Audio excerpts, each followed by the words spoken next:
Now, are the Catholic Church officials going to respond to all this stuff?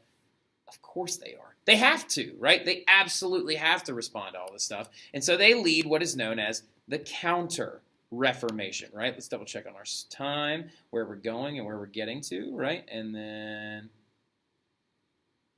All right, nice. We can definitely cover this stuff like later on. But still, let's go ahead and go over this real fast, okay? So the Catholic Reformation is going to pop up, and this is going to be called the Counter-Reformation, right? The Catholic Church realizes under some subsequent popes who come up during the Protestant Reformation that we've got a real problem.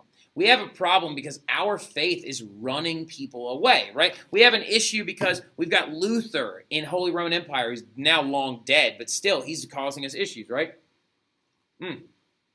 We've got Henry in England. We got Calvin in Switzerland. And they're really destroying not only their money that's coming in, but also the solidarity of the Catholic faith, right? Then arrives Pope Paul III, right? Pope Paul III shows up, and he is going to encourage the Counter-Reformation. He encourages the Catholic faith to look internally, to look at themselves, and really kind of step back and be like, wow, we are the ones causing this. We are the ones creating this because of all the things that we've kind of done negative this entire time, right? And he's going to separate himself from these Renaissance popes that came before him because he encourages reform. He discouraged the buildings of new churches, discouraged this idea of putting $1 million fresco on the ceiling of every single one of them, discouraged the idea of continually adding things to the Vatican City to just make them look more grandiose, right? So he supports the reforms of education to make sure that priests are being formally trained. He also supports stricter clerical life. No more pluralism, no more priests getting into the priesthood or noble families putting their kids in the priesthood because they know it's going to be an easy job where they're going to make a lot of money, right? He said that no, clerical life should be again about those Benedictine rules of poverty, chastity, and obedience to the church. He believes in purging and cleansing the Catholic faith and giving you the Catholic faith that exists now, the post-Reformation Catholic faith, right? And he establishes the holy office of the Roman Catholic Agency to combat doctrinal heresy, right? Which is a really, really big thing that I don't like about it. All right, so anyway, now this is the one thing I don't like about Paul, all right? Pope Paul III did establish this concept of the Roman Catholic Agency to combat doctrinal heresy, where he basically creates a list of books that are banned for all Catholic people to read, right?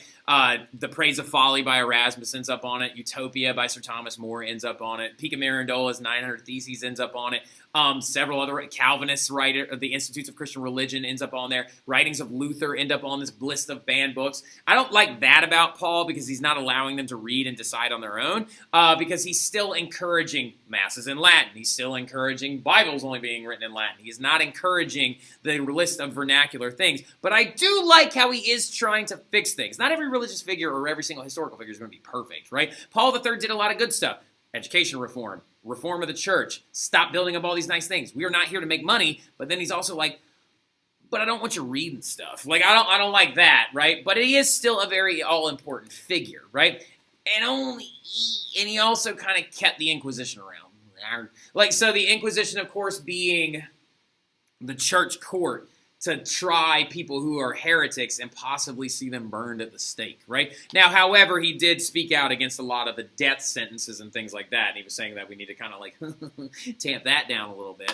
And he also encouraged the Catholic Church to be the leaders of the Inquisition instead of the Spanish Inquisition that happened over in Spain where they were like, are you sure you're not Jewish anymore? Let me see you eat this bacon. And all this other crazy stuff, right? But the big place he does this at is the Council of Trent, right? Which is a several times meeting idea. And as you can see, he was doing this when Calvin was still active and alive.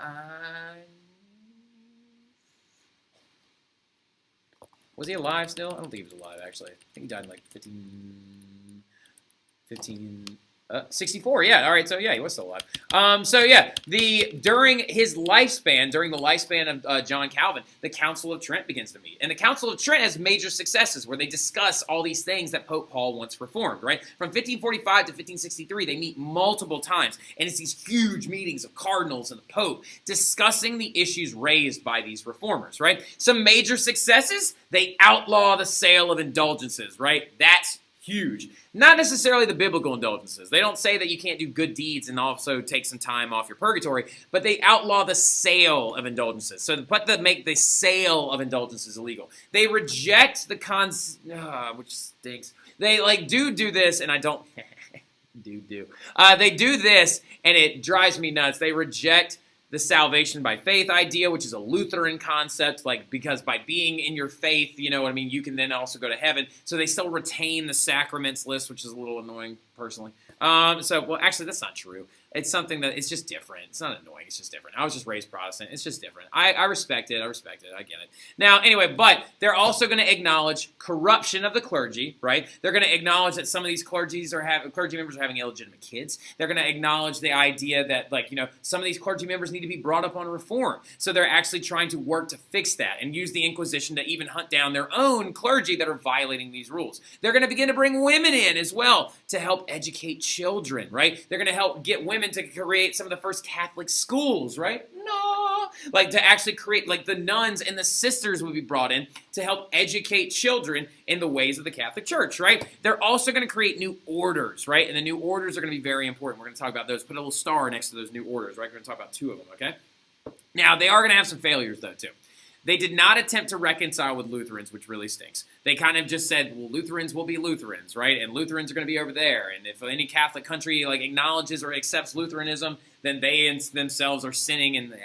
So he could have done a little bit better about that. And the Council of Trent could have done a little bit better about that. But he also, just only acknowledged their existence, which is really annoying. Same thing with the Calvinists, too, right? Acknowledge that they're just there, right? And some of these new orders are going to pop up, though. We're going to see new orders of priests, right? Because you've had some priests that have existed since the Middle Ages, right? Franciscans, Benedictine monks, all these other groups of people. But the big goal of these new orders is going to harp on the education of priests and people, right? To spread the faith using education, right? Teach them mathematics and about Christ, all right? So, this is a big deal. And one of the biggest ones that was created was the Ursuline Order of Nuns, right? Which is, of course, what Ursuline Academy is named after. I know some of you are like, ugh, but still, all right, it's very, very important. The Ursuline nuns were an order of nuns founded by Angela Merici, not Medici, but Merici, which concentrated on the education of young women to raise the collective intelligence of a household. Christine de Pizan and Isabella d'Este would be so proud by this. They're basically trying to harp on the idea of educating young women to have smart women. If you have smart women who make smart mothers make smarter children, right? Smarter children make better attributes to the Catholic faith, right? So the Ursuline nuns are going to be a major one, but this is the biggest one. The Society of the Jesuits. Again, what Jesuit high school is named after. Founded by St. Ignatius of Loyola, right? St. Ignatius of Loyola encourages education above all things, right? Helps spread Christianity and humanist thought, actual Renaissance ideas, right? To place it, and the Jesuits take it upon themselves to spread the Catholic faith and education to places like Japan, India, Brazil, North America, the Congo. They spread faith and intelligence all over the place, right? And where did this all come from? Because St. Ignatius of Loyola himself was a former soldier, actually. He was actually a soldier before he actually entered into the priesthood. And while he was a soldier, he had actually been wounded in battle, right? And since he was stuck inside of a cast and on a bed for so long, he was like, you know what? I've got to figure out, I can't exercise my body right now, so what I'll do is I'll exercise my faith, right? And he would read a certain number of Psalms every day. He would read a certain number of, Latin, what do they call, parables every single, not a parable, I don't know. There's a psalm, there's other things. All right, so he would read a bunch of those every day. Verses, all right, so he would read a certain number of verses every day as his exercise program, right? I'm going to do 30 flexes, and I'm going to read 30 verses. And I'm going to do 30 push-ups, and I'm going to read 30 Psalms, right? It's a very bro-y kind of thing. And big thing about it, why they're so important, is your boy Francis himself is a Jesuit, right? So a Jesuit monk. All right, so the big thing about it is these orders still exist and they still permeate our society, and they are products of the Counter-Reformation. And with our bad boy Francis, I will literally tell you straight up, I love this guy. I think he's awesome. I imagine he drives a white Harley all the time and is just like throwing holy water bombs at people because the man, I actually saw him in Philadelphia. He's a really good guy. Very, very big fan of the Pope. But anyway, so on that note, I'll talk to you guys later. Y'all have a good one.